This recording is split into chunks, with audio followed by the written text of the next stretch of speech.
Greetings, everyone. It's a brisk January morning here in north central Florida. Temps got down into the mid 30s last night, getting up to the 60s, thus the heavy jacket. Hey, so what do you do when you're out on your first extended camping trip with your brand new camper and you discover that your safety chains here are being cut by the head on your hitch? Well, you improvise. And then when you get home, you figure out a way to fix it permanently. That's what we're doing this morning on Keeping Up with Papa, Life After Work. Greetings, everyone, and welcome back to my How a Retired Guy Keeps Busy with Projects video log. I expect many of my vlogs will be new projects, and some will be my revisiting finished ones, and some will be emergent issues that came up unexpectedly and need to be addressed sooner than later. Today's episode falls into that last category. Take a look at this picture. If you are a seasoned camper and familiar with the intricacies of pulling a travel trailer, then what you are seeing in this photo will give you the willies. Check out the safety chains. Hey, for those unfamiliar, here's a little bit of background. When you're towing a travel trailer, larger ones in particular, but frankly nearly all sizes depending on your tow vehicle and the trailer, it's highly advisable you have something called a weight distribution hitch. What you may ask is a weight distribution hitch? Well, I'm glad you asked.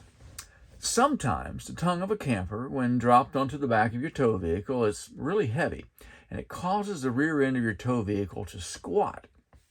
Now, a weight distribution hitch distributes that excess weight, bringing the tow vehicle rear end back up to its normal ride height. Now you say you can explain it better than that, so let me try again. As I said, excessive tongue weight from the trailer, and that's the weight on the front end of the trailer when placed on the hitch of your tow vehicle. That weight may cause the back end of the tow vehicle to drop down. You maybe even bottom out as low as it can possibly go. Well, obviously that puts unacceptable weight on your tow vehicle's rear suspension, and it tends to cause the weight on the front end of the vehicle to effectively lessen. So hey, the back end goes down and the front end goes up. That can create squirrely steering up front and potentially cause serious suspension damage at the back. Now that is where a weight distribution hitch can help. A weight distribution hitch, it mechanically transfers some of that excess weight that's on the back end of the tow vehicle, and it pushes it forward to the front using a combination of, mystical Harry Potter-ish, Gandalf-y, Doctor Strange-style magic and modern-day physics. Now that I'd really rather not go into, partly because it's above my pay grade and, well, mostly because I don't really understand it. Anyway, it works. And by the way, I borrowed that graphic from the internet. I borrowed it. I didn't steal it. Sometimes people seem to accuse me of plagiarism. Those are their words, not mine. Anyway, a good weight distribution hitch, it also inhibits your trailer sway, and that's an exceptionally dangerous situation when you're towing. You should, Google trailer sway and check out a few videos. You'll understand right away, why it's to be avoided at all costs. Now, we have a good weight distribution hitch, a very good one. And overall, I'm really pleased with its performance, except for one unanticipated flaw. It cut our safety chains. Big deal. Oh, you bet it's a big deal. Hey, just recently I was following a truck pulling a boat when his trailer tongue bounced off his hitch.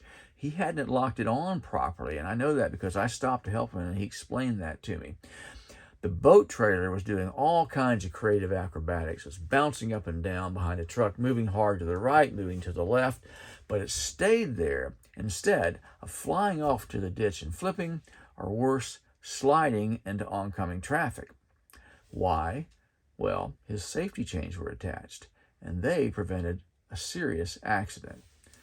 Safety chains are useless until you need them, but when you do, they are indispensable. Now that said, how is it even possible in this day and age that my hitch head is cutting the chains? I mean, did the hitch manufacturer make some kind of design error? Or maybe the camper manufacturer? I don't know. Well, I'm not going to point fingers. Maybe there should be some kind of an industry standard that avoids a situation like this. But, I suppose there isn't, or it wouldn't have happened. And, by the way, it's not just happening to me. More on that later. Now, just to be clear, I'm not dinging either company. I'm extremely pleased with both the Hitch and the camper. Fortunately, during my daily walk-around inspections, something every camper should do, I caught the damage. I see this as an unanticipated safety issue, and it's an opportunity for improvement. On our model, the camper manufacturer has a chain attachment welded in a place that makes it vulnerable to this particular hitch head. The hitch manufacturer has a massive, heavy, fat hitch head, as it should, that just so happens when it's turning, it wants to take up the same space as the chain, right where the chain attaches to the trailer frame. It's a play on that old immovable object meets an unstoppable force conundrum. Except in this case, the chain is neither one of those. It's just caught in the middle between the two. But there's an easy fix. Maybe several, actually, and they're not particularly expensive, and they don't take much time. Here's what I did to resolve the issue. Now, if you take a close look at this picture, you can see that the head of the hitch pinches the chain against the welded loop on the trailer tongue during a tight turn. In my case, it actually cut them, and this happened while we were on a 3-month trip and several thousand miles away from home. And as soon as I spotted this, I found a hardware store and bought multiple chain menders, which, by the way, before you say it, I know I still need to upgrade those. They're not strong enough. I took 2 pairs of pliers, bent open the chain links where they were cut and hanging by thread. Now, I removed the cut links and spliced in 2 menders on each chain. Now, this gave the chains just a little more slack and allowed the chains to hang a little lower, and it made it easier for the hitch head to sweep them aside as we made the turn. It helped, but as you can see from this picture, I was still getting damage. So, for the rest of the trip, I did my best to avoid tight turns. We made it back home safely with a few dings, but no more cut through. As I mentioned, the actual problem is the location of the hitch head in relation to the chain mount. Now, the hitch head is angled at about 45 degrees, so if the tongue of the trailer were to rest on the hitch a little higher, even half an inch, then the hitch head should swing underneath the pinch point. Hey, would this actually work? Falling back on my 1972 10th grade science classes, it was time to test my hypothesis. Now, I'm a member of an online camper forum that's dedicated to our camper brand. At the suggestion of other members of the forum, I ordered a hitch ball with an extra 3/4 of an inch rise over the original, along with a special thin-walled socket that's needed to get the nut off, and I swapped the hitch balls. Here's how I did it. First, in this picture, here's what I'm replacing and what I replaced it with. The shorter hitch ball is the original, the taller is the replacement. Now, as you can see, the new hitch ball gives me about 3/4 of an inch of additional vertical clearance. To remove the nut, which had been torqued down by the hitch manufacturer to a spec of 430 foot-pounds, I used a 1/2-inch breaker bar with an adapter that stepped it up to 3/4 of an inch, as the socket required 3/4 of an inch. I also needed a pipe, which I slipped over the breaker bar to get the extra leverage needed to break the nut loose.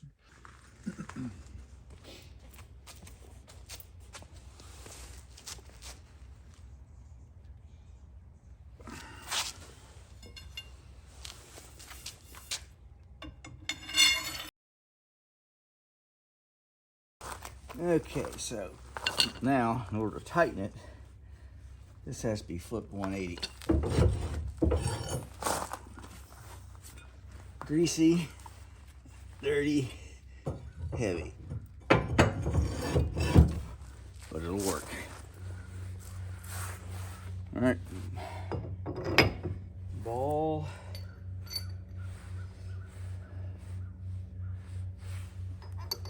New lock washer, new nut.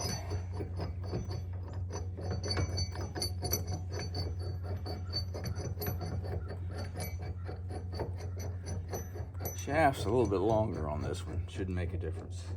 A little worried about how it nests into the socket, but I don't think it'll be a problem. Looks good. Anchor down as tight as I can. Like this.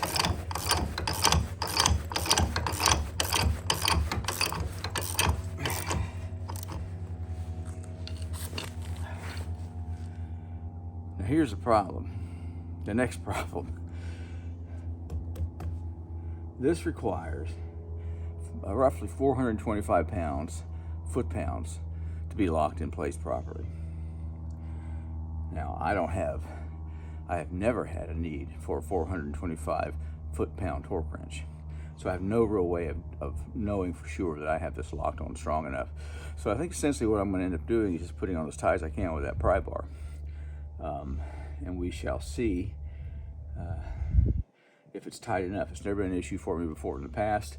This one originally came from the factory pre-installed. So we're going to do it our way and make it work. So tight here. I don't want to put too much onto this because I'll break something on the ratchet. That's pretty snug.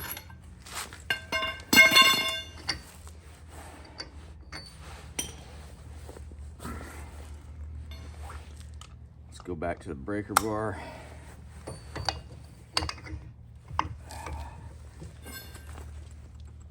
Can't move it. Got the extension on. That's pretty darn snug.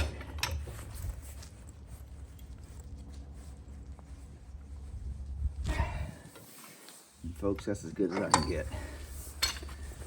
All right, let's go test it out. Results. Here's the before and after.